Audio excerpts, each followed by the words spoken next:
Hi, my name is Shaihiem Small. I'm an artist living and working in Edmonton, Alberta, originally from Toronto, Ontario, and I work in a variety of mediums, everything from acrylic to graphite to charcoal, as well as tattooing. I would say, I'm a person of Afro-Caribbean heritage. My mom's from Jamaica, and my dad's from Barbados. I spent some time on both islands. I would say that my work is influenced by the flow and the natural rhythm that you would find in Caribbean culture is something that I try to infuse into my artwork, even though the themes aren't necessarily obviously Caribbean, but the rhythm is. Yeah, each practice is pretty different. Now, tattooing requires a certain level of precision and laser focus, so I really enjoy it for that reason. Whereas painting is a little bit looser and allows a little bit more freedom of expression and not as many strict rules. So I really like it for that reason. Whereas graphite and charcoal, I mostly work in like portraiture and I enjoy recreating things that I see, but with my own lens put on it. So it has a little touch of me in it. Each one allows me to express something different. Tattooing, it works in the round. So it's understanding how to create a sense of flow and directing the energy on the body.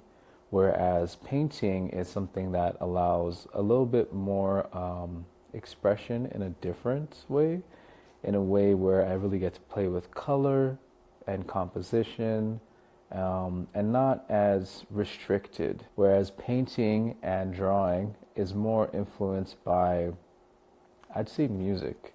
Oftentimes I'm listening to music and I kind of hearing and seeing sounds and I try to translate what I'm hearing into an image, right? So I might be listening to like my favorite song and my favorite song is sort of a soundscape that in my mind becomes a landscape. Like the heavy drums could be large mountains, the synths can be blades of grass, and it all kind of comes together in an image in my head that I then try to translate onto canvas. The diaspora. I would say the diaspora always plays sort of the background of what I'm thinking about when it comes to my subject matter. I've created symbols and things that are very relevant to like my heritage as an Afro-Caribbean person who's descended from West and Central Africa. So signs and symbols and stories that are familiar, including things like Anansi, or various symbols that you can find throughout West Africa. It's a sort of private conversation, whereas the artwork is putting on display for everybody, but there's certain little Easter eggs that only certain people who are from the culture might understand. I don't want anyone to feel one specific thing, but I want people to feel presence. I want the work to have a life of its own, and I want it to be able to interact with people even when I'm not there, for them to look at it and think that this is in a way a sort of living thing that has taken up space in the world. I would talk a little bit about how I started off in tattooing, right? So I started off 7 years ago now, and this is when I officially decided to do it. I had always had a relationship to tattooing. I'd always loved tattooing even since I was very young. But I had a friend and he was of a Nigerian background and he was showing me some symbols that he was interested in, and these were Insibidi symbols. And he said that he wanted them get them tattooed. Now I told him that I had a tattoo kit and he just jumped straight into it and he's just like, oh, you have to tattoo me, like we gotta do this. And he really like applied pressure and I'm like, you know what, I'll give it a try.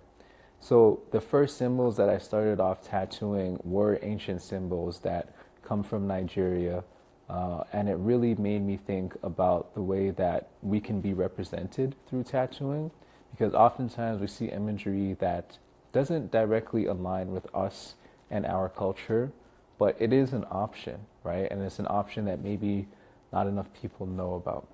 It is a challenging thing to negotiate. I think the first thing is understanding that not everybody is for you, not every client is for you, not every artist is for every client. And then two is trying to not negotiate, but trying to communicate expectations early and clearly as possible, because that's often the issue that happens between clients and artists, is that the expectations aren't clearly expressed, right? Now, in the time that we're living in, a lot of people are watching things like Ink Master or YouTube videos about tattoos, and it's giving them some background and some understanding of the process, but not a full and holistic understanding.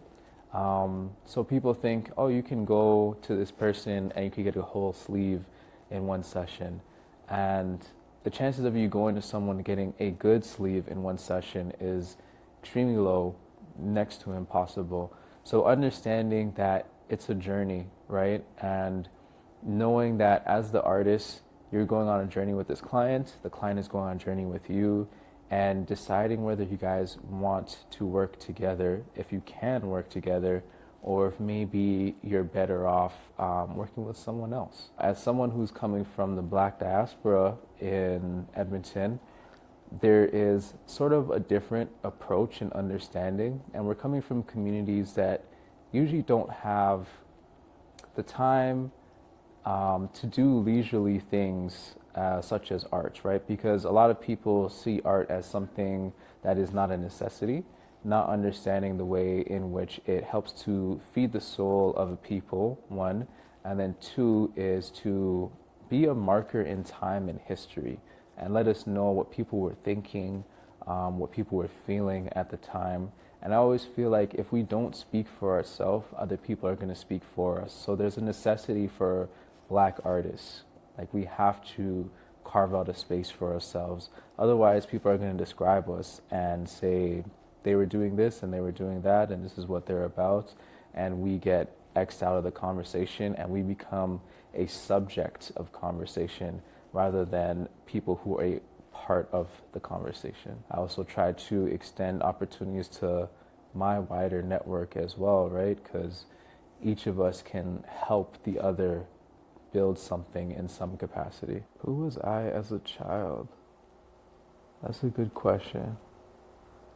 I guess a lot of people might have seen it differently.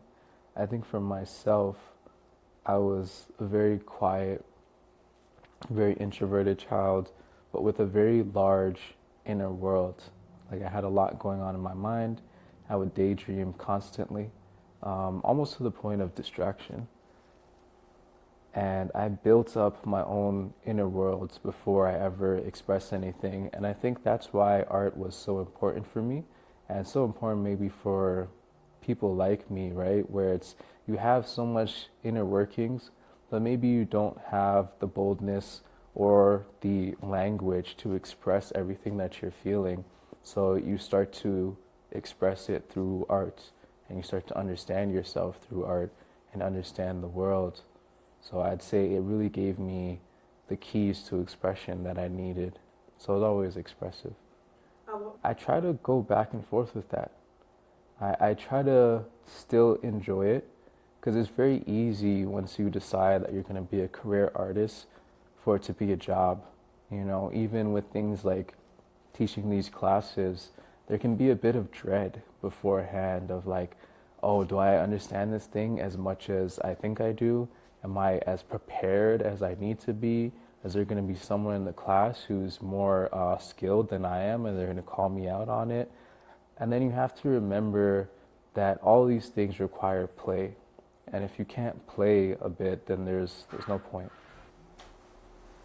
If it could speak back to me, what would it say? It depends on the piece, depends on the era or the time that I was creating it, because I think like many other people who don't express in other ways, a lot of times I was creating art at my lowest. So it would speak a lot to the valleys and not so much to the peaks. But it's different in the different eras of art that I've made, because sometimes it feels victorious as well. So it would be a conversation about the depth of emotions that I've experienced over time. Okay, awesome. Yeah, so I have 2 Instagram pages. It's Golden Child with a 5 instead of an H. And then I have a tattoo page which is G5Inc. And then people can also email me to g5tattooing@gmail.com. This was fun. Thank you for coming. I had a great time. Peace and love.